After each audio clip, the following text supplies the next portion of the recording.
bit earlier I spoke to a young light heavyweight called Jovan Young. He boxes for the Fitzroy Lodge Club in Lambeth, and he has a dream, yes, he has a dream to box at the London Olympics for Jamaica. He's been at one Olympic qualifier in Baku, Azerbaijan. He failed to make it, as did, I think, five British boxers, or sorry, 5 English boxers, and about 11 all told between the Welsh and the Scottish. And he hopes for another, and it's coming up soon. Now, I spoke to him earlier, and I started by asking him to tell me where we are right now in the process. In regards to right now, the next Olympic qualifier is in Brazil in May. We're on schedule for that. Got the ABAs coming up. Are you going to enter? Very important to me. Yeah, it's dear to me. Of course, Mick would love me to go in here. Mick at the lodge, yeah. So that's 100%. We're doing that. Brazil should be fun.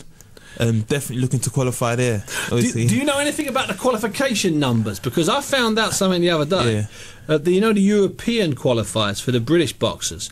I thought it was everyone who reached the semi-finals. Yeah. Well, it's not. At one weight, cruiserweight, or heavyweight. Yeah. Only the winner. Yeah, only the winner. The gold medalist. Only the gold medalist. So I don't know. Do you have any idea about that? You might want to find. I thought it was top 4. It was meant to be top 4, but I thought it was top 4. It was meant to be top 4, but I went up to see the GB squad on Tuesday, and I found that. Now, that's unbelievable news. Top 1, that's mad. And Europe's competitive. Them Eastern European countries are not messing around. They're not, are they? So when you go down to Brazil, so the Cuban's probably gone through. Cuban's gone through. He won the world. You got the Brazilian's gone through. The American, he lost to the Russian. I think he's not gone through. Okay, so he's going to be there. You got Canada, you got Puerto Rico, didn't even come. Okay, so Mexican guy called Jason, who I boxed already, he qualified. Okay. So really, Jovan, if you get on that plane for Brazil, in your Jamaican green tracksuit, which I'm wearing at the moment, you got to fancy you can get there. You got to fancy you can add to the numbers. 100%. If you look at my progression when I first started international boxing, I've steadily progressed to the point where I'm actually now beating top guys, pushing top guys. It's very difficult, and I had to adjust because the scoring's a lot different to ABA scoring. Of course. But I'm 100% gonna do this, like, not a doubt in my mind now. So with regards to the ABAs, is there any crossover time-wise? Is it going to be awkward for you to finish one, then go out to the other, or you just feel you need the bouts? Well, I think they've brought it to, first of all, ABAs is something I take seriously. It's dear to me. I mean, I'm an English-born boxer. I'm an English fighter. ABAs is dear to me. So that's something I want to do, and obviously I want to win that. But I need the bouts. And they brought it forward a bit, haven't they, this year? Yeah. So it should, and they've been complaining that it's dragging out for too long. So I think it will finish in time for May. So when does it start for you, the South East? It starts 24th of February, Steve. 24th. Hope to see you there. So when does it end? Yeah, when does it end? Like late April? Then? I think it will end. It should end April this year. Okay. Now, and where are we with regards to the Jamaicans? Are they all on track? Because they're notorious sometimes for shifting their boxers around. You know that, don't you? And sometimes they turn a blind eye to things. You know. I mean, I definitely know what you're talking about. You know, I don't want to put the Jamaican amateur boxing selection committee down, but they sometimes need to be reminded. Is that a fair comment, Jovan? Also, without getting too deep into it, there's been a change of... Don't get yourself in trouble. There's been a change of government too. So a lot of sports and politics, and I don't know, but we're on schedule. Good. And I've got a plan B. I've got a plan without getting too much into that. But we're on schedule for Jamaica. Looking forward to it. We're on schedule. Whatever they need me to do, I'm willing to comply.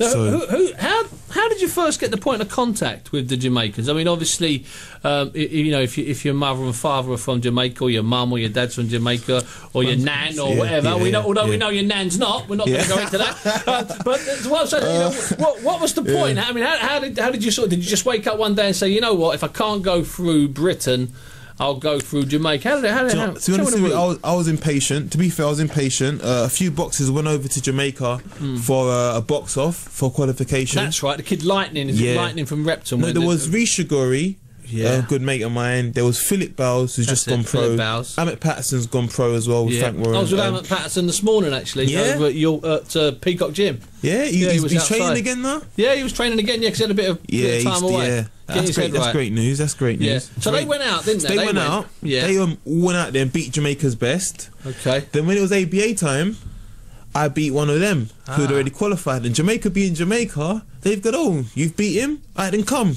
you come over and do the CAC games where I got the bronze medal. Okay. So I went out there and did it that way. Really, it was just me being impatient. I don't regret it, and I made the right decision. Boxing for Jamaica, it gave me the experience that I've got now.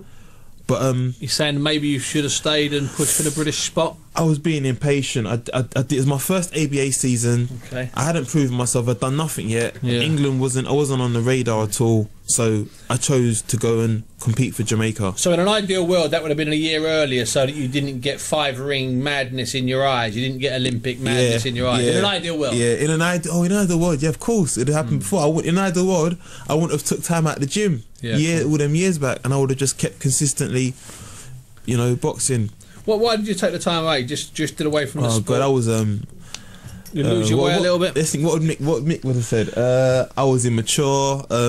I'd box, take 6 months out of the gym. I think I thought I was a pro already. I'd have a fight, take 6 months away from training, come back again. A lot of young amateurs think they're pros already, especially if they've been in a pro gym and they've seen that. No, there's no substitute for just training 3 nights a week for 2 or 3 years. You know that, don't you? That's why I've learned that the hard way. I've learned that the hard way. You got to be consistent. I think the main thing is consistency in boxing, because you go back and then you spend your time trying to get back to the place you already was. Yeah, so you can't build up for something, just narrowly lose, and then vanish for 6 months. Because then you've got to build up again. If you narrowly lose and you're back in the gym a few days later, it's even though you've lost, you carry on. That's the worst part. I was winning. I was winning and going missing. So Jovan, just let's end the first Olympic part of it. So when might you find out about the Jamaican the selection for the last box off? Well, in regards to selection, I boxed there in April and got the gold medal in Jamaica. In regards to boxing against other countries, like I said, it's going to be May, it's going to be Brazil. I'm going to have to compete with America, Cuba, and all the best of them. I'm very confident in qualifying there. Now, a bit of personal stuff. Now, you passed your driving, you passed your theory test. When's your test? I passed my theory test. I've got to do the practical now, haven't I? Okay, yeah, because that was just why you couldn't come in last week. Again. Yeah, exactly. Yeah, they don't even go into that. It's costing someone a fortune, man. No, that's true. You've always got to live that way. Whereabouts in London are you living? South London, South East London. Okay, now obviously, let's talk a bit personal now. In November, Mick Carney died. And you were one of the guys that couldn't come on the show that night because you were too emotionally involved, leaving me to hold the candle on my own. Yeah, you done well though. Listen, it was hard. Are you coping a bit better with Mick's loss now, Jovan? On the way down here, I was actually in the car thinking, I know it's going to come up, and I thought, am I strong enough to deal with it? And I think he lives within me. To be fair, honestly, from the bottom of my heart, he's with me now more than ever before. Good. I don't cut corners. I'm not, I'm doing all my runs because I feel like he can see he's here. So I don't feel like he's gone. I feel like he's within, like I said, he's within me. He's with all of us. Such a great presence. He's still in the gym. The presence, everyone's got a point right now in the gym. That gym is more hungry than it's ever been. Yeah, like his presence is there. Everyone's got a point to prove. Everyone wants to do well. Everyone wants to, Good. So he's definitely still here, man. Well, he did that, okay. Yeah. Jovan, listen, we'll speak to you as we get closer to the box office. It's been a delight having you on the show. Thanks very much. Thank you very much, Steve. Oh, yeah, that was Jovan Young talking to me a bit earlier on. That's a show that we did to honour Mick Carney after his death was a fantastic show, really moving. But what happened on the day is that all of these people were going to come on and say, oh yeah, he was a great guy, he's like a father figure to me. And then including the BAFTA-nominated John Harris, the actor, Jovan Young, who'd just come back from the World Amateur Championship. Had a real mixed mishmash of people. And then lo and behold, on the day, I think 6 or 7 of them pulled out, and they sort of sent in these long-winded texts. So I ended up having to read their long-winded texts, which I had no problem with because I was struggling as well. Anyway, that's Jovan Young there talking about his plight, whether or not he'll make it. And by the way, Jovan fights this Saturday in Staines. In fact, near Runnymede somewhere. I'm not quite sure where. Ron Bodie will be on later on. He'll tell us. And he fights. And this is how serious the kid is. He's actually fighting the current ABA champion, a guy called Sam Pomfrey from down in Bristol. So Jovan's fighting him. So if he were to win that and then go on in the ABAs and win those, who knows? Perhaps he can swap that Jamaica shirt for a GB shirt, because I know that there's a gap at GB. We may not even send anybody. It's not set in stone, but it could happen. Anyway, it's Jovan Young talking to me a little bit earlier, and remember his name. He's a nice kid, isn't he? Now,